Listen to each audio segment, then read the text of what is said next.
Everyone welcome back to my YouTube channel. तो जैसे कि हम लोग पिछले क्लास में सौंदर्य एंक्लेट्स का जो थ्योरी पढ़ रहे थे, chapter number fluid and electrolyte balance पढ़े थे। ठीक है, फ्लूइड एंड इलेक्ट्रोलाइट बैलेंस का हाफ देख लिए थे। नेक्स्ट आज की क्लास में हम लोग देखेंगे, बहुत लंबा क्लास नहीं हो रहा है, लेकिन थ्योरी के जो नोट्स है देखो वो बहुत टफ बुक है, सब कोई नोट्स नहीं बना पाते। तो जिनको भी अगर नोट्स चाहिए होगा वो मेरा क्लास देख सकते हैं, और ज़्यादा से ज़्यादा लोगों के पास शेयर करें और क्लास को लाइक करें। ठीक है, और चैनल को भी सब्सक्राइब करके मुझे सपोर्ट करें ऐसे ही नोट्स के लिए। या फिर मौसबी का भी आपको एमसीक्यू चाहिए होगा विद द रीजनल, तो भी मैं दूंगी पूरा एक्सप्लेनेशन के साथ। ठीक है, तो पहले हम लोग संतोष क्लियर करते हैं थियरी। तो क्या हो गया हमारा, इसमें देखेंगे हाइड्रेशन। कल हम लोग देखे थे टाइप ऑफ फ्लूइड्स, आज हम देखेंगे हाइड्रेशन और ओवर हाइड्रेशन। ठीक है, देखिए हाइड्रेशन में क्या होता है हमारा कि इसी कार्डियोवेस्कुलर में क्या होगा चेंजेस, तो वीक होगा और 3D पल्स होगा, 3D होगा। ठीक है, इंक्रीज होगा पल्स रेट, और हाइपोटेंशन होगा, क्या होगा बीपी कम होगा, डिक्रीज होगा कार्डियोवेस्कुलर। ठीक है, और यहाँ पे क्या होगा, यहाँ पे देखिए अगर ओवर हाइड्रेशन में देखें तो क्या हो जाएगा हमारा बाउंडिंग स्ट्रांग होगा, और यहाँ पे क्या हो जाएगा कि इंक्रीज होगा पल्स और रेस्पिरेशन, और हाइपरटेंशन होगा, और क्या होगा इंक्रीज सीबीपी जो है वो इंक्रीज होगा। रेस्पिरेशन में अगर देखें तो डिहाइड्रेशन में क्या होगा कि डिसएपनिया होगा, क्या होगा डिसएपनिया होगा। न्यूरोवास्कुलर में न्यूरो सिस्टम में देखें तो क्या होगा हमारा सीएनएस जो होता है वो डिक्रीज हो जाएगा, और डिक्रीज होगा सीएनएस का एक्शन। रीनल में क्या होगा कि आउटपुट जो होता है यूरिन आउटपुट वो डिक्रीज हो जाएगा। स्किन में जो है ड्राई स्किन और पुअर टर्गर स्किन होगा। जीआई में जो है थर्स्ट बढ़ जाएगा, प्यास लगेगा बहुत ज़्यादा, कॉन्स्टिपेशंस होगा, और मैनेजमेंट में आईवीएफ देंगे। ठीक है, इंट्रावेनस फ्लूइड देंगे। वहीं पे अगर हम ओरल डिहाइड्रेशन का बात करें, अगर ओरल है जहाँ पे देख लीजिए आप ऐसे करके भी लिख सकते हो या अलग अलग भी लिख सकते हो। ठीक है, अगर ओरल हाइड्रेशन का बात करें तो क्या होगा बाउंडिंग पल्स होगा, स्ट्रांग होगा, और क्या होगा यहाँ पे सीवीएस में। ठीक है, यहाँ पे क्या होगा कि हाइपरटेंशन होगा और इंक्रीज सीबीपी होगा। ठीक है, उसके बाद से अगर हम रेस्पिरेशन में देखें तो रेस्पिरेशन में क्या होगा हमारा क्रैकल ऑन अस्कल्टेशन। ठीक है, अस्कल्टेट करेंगे तो उसमें क्या होगा क्रैकल साउंड आएगा। फिर क्या होगा कि यहाँ पे नर्वस सिस्टम में देखते हैं तो अल्टर होगा लेवल ऑफ कॉन्सियसनेस। ठीक है, अल्टर होगा, क्या होगा लेवल ऑफ कॉन्सियसनेस जो है अल्टर होगा। फिर क्या होगा यहाँ पे डिहाइड्रेशन में यूरिन आउटपुट डिक्रीज होगा, यहाँ पे क्या होगा इंक्रीज होगा। फिर क्या स्किन में क्या है ड्राई पुअर टर्गर स्किन होगा, और यहाँ पे क्या होगा ओवर हाइड्रेशन में क्या होगा कूल होगा, कामी होगा, और एडिमा होगा। ठीक है, क्योंकि पानी हमारे बॉडी में ज़्यादा रिटेन कर रहा है। यहाँ पे जीआई में क्या होगा डिहाइड्रेशन में देखे थे कि हम लोग थर्स्ट बढ़ जाएगा, प्यास लगेगा, और कॉन्स्टिपेशन होगा क्योंकि फ्लूइड की कमी है। लेकिन यहाँ पे जो है ओवर फ्लूइड है तो क्या होगा डायरिया होगा। यहाँ पे मैनेजमेंट में इंट्रावेनस फ्लूइड दिए थे, यहाँ पे मैनेजमेंट में क्या देंगे डायूरेटिक्स देंगे। डायूरेटिक्स जो क्या करता है हमारे बॉडी से फ्लूइड को बाहर निकालने में हेल्प करता है। ठीक है, नेक्स्ट हम देखेंगे क्या है हमारा इलेक्ट्रोलाइट में हाइपोनेट्रीमिया और हाइपरनेट्रीमिया। हाइपोनेट्रीमिया का मतलब होता है कि सोडियम का कमी हो जाना हमारे बॉडी में, और हाइपरनेट्रीमिया का मतलब है सोडियम इंक्रीज हो जाना। ठीक है, क्लियर है एवरीवन यहाँ तक। बहुत लंबा क्लास नहीं लेंगे, 5-7 मिनट का क्लास होगा, और उसमें जो है जल्दी जल्दी हम लोग एंक्लेस का थियरी कंप्लीट करेंगे। हाइपोनेट्रीमिया में क्या होगा कि सोडियम जो होता है लेस देन 135 हो जाएगा। सोडियम का नॉर्मल रेंज जो है 135 से लेकर 145 मिली इक्विवेलेंट पर लीटर होता है। तो यहाँ पे सोडियम जो है 135 मिली इक्विवेलेंट पर लीटर से कम हो जाएगा तो हाइपोनेट्रीमिया हो जाएगा। इसका इटियोलॉजी देखेंगे तो क्या हो जाएगा सोडियम इसमें इटियोलॉजी में क्या होगा सोडियम का एक्सक्रीशन ज़्यादा हो जाएगा। ठीक है, मतलब बॉडी से बाहर निकल रहा है स्वेटिंग के थ्रू से। ठीक है, यहाँ पे क्या हो जाएगा डायूरेटिक्स देंगे तब भी हो जाएगा कि डायूरेटिक्स अगर हम देते हैं तो क्या होता है पानी ज़्यादा बाहर निकलता है बॉडी से, तो सोडियम भी ज़्यादा एक्सक्रीट आउट होगा। फिर वोमिटिंग और डायरिया हो जाएगा। अगर वोमिटिंग होता है तो ऊपर से हमारा बॉडी लॉस में फ्लूइड लॉस हो रहा है बॉडी से, फिर डायरिया में भी होता है। फिर क्या हो जाएगा हमारा पॉजिटिव वुंड ड्रेन है। ठीक है, वुंड ड्रेन कर रहे हैं उसमें सोडियम का लॉस हो सकता है। फिर क्या होगा रीनल डिजीज में भी सोडियम का लॉस होता है। फिर एडिसन डिजीज में होता है एल्डोस्टेरोन क्या होता है एल्डोस्टेरोन डिक्रीज होता है, और पोटेशियम लेवल क्या हो जाता है इंक्रीज हो जाता है। तो सोडियम क्या हो जाएगा जब पोटेशियम इंक्रीज होगा तो सोडियम डिक्रीज हो जाएगा। फिर क्या होता है ये सिद्ध होता है। ठीक है, syndrome inappropriate anti diuretic hormone. ADH hormone क्या होता है, इंक्रीज हो जाएगा और फिर क्या होगा, ओलिगो यूरिया करवाएगा।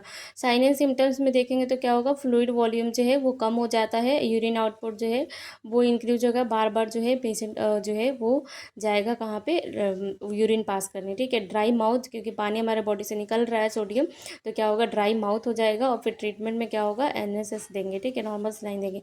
हाइपोनेट्रीमिया की बात करें तो क्या होगा कि सोडियम का लेवल इसमें बढ़ जाता है, मोर देन 145 हो जाता है, ठीक है। 145 से ज़्यादा हो जाएगा तो क्या होगा, हाइपरनेट्रीमिया होगा। फिर इसमें अगर पॉजिटिव ऑर्गेनिज्म देखें तो सोडियम जो होता है वो इंक्रीज हो जाएगा, सोडियम का इंटेक, अगर बहुत ज़्यादा साल्ट ले रहे हैं, सोडियम इंटेक ले रहे हैं तो हो जाएगा। फिर कुशिंग से, और अगर क्या या फिर कुशिंग सिंड्रोम में होता है, ठीक है। कुशिंग सिंड्रोम में क्या होता है कि एल्डोस्टेरोन जो होता है पोटेशियम को डिक्रीज करता है और सोडियम को इंक्रीज करता है। उसमें क्या था, पोटेशियम को इंक्रीज कर रहा था और सोडियम को डिक्रीज कर रहा था। फिर इसमें क्या होता है, उसमें सिद्ध होता था, इसमें डायबिटीज़ इंसिपिडस होगा। डायबिटीज़ इंसिपिडस में क्या होता है कि एडीएच हार्मोन जो है वो डिक्रीज होता है, डिक्रीज होगा तो क्या होगा, पॉलीयूरिया होगा, मतलब बॉडी से बॉडी में जो है पॉलीयूरिया होगा, ठीक है।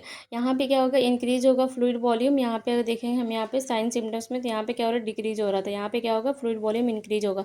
फिर यहाँ पे क्या होगा कि urine output, sorry dry mouth था यहाँ पे भी ड्राई माउथ होगा। यहाँ पे क्या होगा, ट्रीटमेंट में यहाँ पे नॉर्मल सलाइन दे रहे थे, सलाइन सोल्यूशन दे रहे थे। यहाँ पे ट्रीटमेंट में क्या देंगे, D5 वाटर देंगे, डेक्सट्रोज 5% इन वाटर देंगे और हाफ सलाइन देंगे, ठीक है। और इसमें क्या होगा, सोडियम डिक्रीज होगा, बिकॉज क्योंकि लिथियम टॉक्सिसिटी की वजह से भी सोडियम, नोट में अगर एक्स्ट्रा में लिखो तो लिथियम टॉक्सिसिटी क्या कॉज कराता है, बहुत बार क्वेश्चन पूछा है, तो सोडियम को डिक्रीज कराता है, ठीक है। तो क्या कर, जब भी लिथियम पेशेंट को अगर लिथियम दे रहे हैं तो क्या मॉनिटर करेंगे, हम मॉनिटर करेंगे कि सोडियम का लेवल मॉनिटर करेंगे पेशेंट में, ठीक है। क्लियर है सबको, चलिए नेक्स्ट क्वेश्चन की तरफ चलते हैं हम, सॉरी नेक्स्ट टॉपिक देखते हैं हम। क्या नेक्स्ट हमारा क्या है इसमें, हाइपोकैलेमिया और हाइपरकैलेमिया, ठीक है। हाइपोकैलेमिया में क्या हो जाएगा, देखिए हाइपोकैलेमिया में जो है पोटेशियम का नॉर्मल लेवल जो है 3.5 से लेकर 5.2 होता है, ठीक है। और यहाँ पे देखिए पोटेशियम का लेवल जो है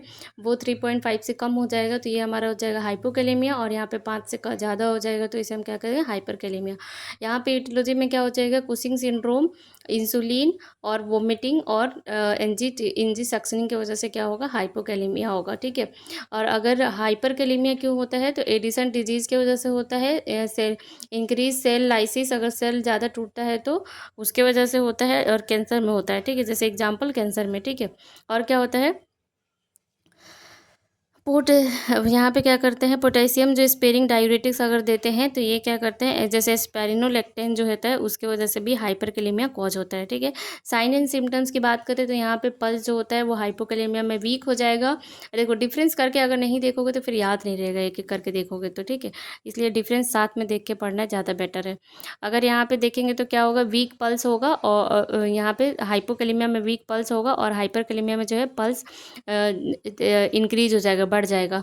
यहाँ पे क्या होगा कि बावल साउंड कम हो जाएगा हाइपो में, और हाइपर में क्या होगा, बावल साउंड जो है वो इंक्रीज हो जाएगा। फिर ट्रीटमेंट में देखेंगे क्या हो जाएगा, पोटेशियम जो होता है वो पोटेशियम देंगे, क्योंकि हाइपोकैलेमिया है तो पोटेशियम को फुलफिल करना है बॉडी में। और यहाँ पे जो है यहाँ पे जो है हम क्या देंगे, जी ग्लूकोज प्लस इंसुलिन देंगे, ठीक है। हाइपरकैलेमिया का बहुत बार यहाँ से क्वेश्चन भी पूछा गया है कि पेशेंट को हाइपरकैलेमिया में कौन सा ट्रीटमेंट दिया जाता है पहले, तो ये हम क्या करते हैं, ग्लूकोज प्लस इंसुलिन देते हैं। फिर यहाँ पे जो है पोटेशियम स्पेरिंग डायूरेटिक्स देंगे, क्योंकि स्पाइरोनोलेक्टिन यहाँ पे दिया है, ठीक है। यही एक ऐसा डायूरेटिक है जो कि क्या करता है, पोटेशियम के लेवल को बढ़ाता है, ठीक है। तो ये हमारा क्या, बाकी सब डायूरेटिक जो होता है वो क्या करता है, कम करता है। तो यहाँ पे क्या हो गया, हाइपोकैलेमिया में हम क्या देंगे कि पोटेशियम स्पेरिंग डायूरेटिक्स देंगे। हाइपरकैलेमिया में जो है वो हम क्या देंगे, ग्लूकोज प्लस इंसुलिन देंगे और कैक्जिलेट एनीमा देंगे, ठीक है। कैक्जिलेट एनीमा देंगे ताकि पोटेशियम जो है वो कम हो। नेक्स्ट हम देखते हैं हाइपोकैल्सीमिया और हाइपरकैल्सीमिया, ठीक है। हाइपोकैल्सीमिया में क्या हो जाएगा कि पोटेशियम कैल्शियम का लेवल कम हो जाता है, और हाइपरकैल्सीमिया कैल्शियम का लेवल बढ़ जाता है, ठीक है। अगर हम यहाँ पे देखते हैं तो यहाँ पे हमारा क्या हो जाएगा कि यहाँ पे ईटियोलॉजी में देखेंगे तो विटामिन डी अगर कम होगा तो क्या होगा, हाइपोकैल्सीमिया होगा, ठीक है। हाइपोपैराथायरॉयड हाइपोपैराथायराइड होगा तो भी हमारा क्या कॉज करेगा, हाइपोकैल्सीमिया कॉज करेगा। फिर and stage of renal failure cause करता है, और आईबीडी जो है वो भी हमारा क्या करता है, हाइपोकैल्सीमिया कॉज करता है। यहाँ पे अगर हम कॉज देखेंगे तो क्या होगा, विटामिन डी जो है वो इंक्रीज हो जाएगा बॉडी में, तो हाइपरकैलेमिया होगा। फिर हाइपर पैराथायराइड जो है वो भी उसके वजह से भी कॉज करता है, और हाइपर थायराइड की वजह से भी कॉज करता है। फिर डायूरेटिक्स अगर देते हैं उसमें भी क्या होगा, हमारा कैल्शियम बढ़ जाएगा, और साइड इफेक्ट इसका क्या होगा, हाइड्रोथायराइड्स, ठीक है, साइड इफेक्ट। और इंक्रीज क्या होता है, अगर साइन सिम्टम देखें तो इसमें हाइपो में जो है कैल्शियम जब कम होगा बॉडी में तो हार्ट रेट कम होगा, बीपी कम होगा, पॉजिटिव चॉस्टिक साइन होगा, पॉजिटिव ट्राउसियस साइन होगा, ठीक है। और यहाँ पे ये दोनों बहुत इंपॉर्टेंट साइन है, ठीक है। यहाँ पे जो है अगर कैल्शियम ज़्यादा होगा तो हार्ट रेट बढ़ जाएगा, बीपी बढ़ जाएगा, और कॉन्स्टिपेशन बढ़ जाएगा, ठीक है। इसलिए कैल्शियम का दवाई जो भी पेशेंट लोग लेते हैं उनको जो है दिन में ज़्यादातर प्रेफर करना चाहिए लेने के लिए, क्योंकि अगर रात में लेते हैं तो फिर वो कॉन्स्टिपेशन कॉज करता है, क्योंकि कैल्शियम आयरन का ऑब्जॉर्प्शन भी कम कर देता है, ठीक है। और कैल्शियम आयरन के साथ नहीं लेना चाहिए क्योंकि ऑब्जॉर्प्शन उसका कम कर देता है। फिर मैनेजमेंट पे देखें तो क्या हो जाएगा, कैल्शियम ग्लूकोनेट देंगे, क्योंकि हाइपोकैल्सीमिया है तो ये कैल्शियम को बॉडी में बढ़ाने के लिए कैल्शियम ग्लूकोनेट देंगे। यहाँ पे मैनेजमेंट पे देखें तो क्या है, आईबी इंट्रावेनस फ्लूइड देंगे, प्लस डायूरेटिक्स देंगे, क्योंकि कैल्शियम ज़्यादा है तो उसे बाहर निकाले यूरिन के थ्रू से, और to wash out the calcium, ठीक है, वॉश आउट करने के लिए कैल्शियम को। तो धन्यवाद, आज का सेशन हमारा यहीं पे ख़त्म होता है। नेक्स्ट क्लास में हम लोग पढ़ेंगे नेक्स्ट चैप्टर न्यूट्रिशन के बारे में। Thank you. अगर आप लोग क्लास अच्छी लगी है तो चैनल को लाइक करें, सब्सक्राइब करें, ज़्यादा लोगों में शेयर करें, और मुझे ऐसे ही सपोर्ट करते रहे। धन्यवाद।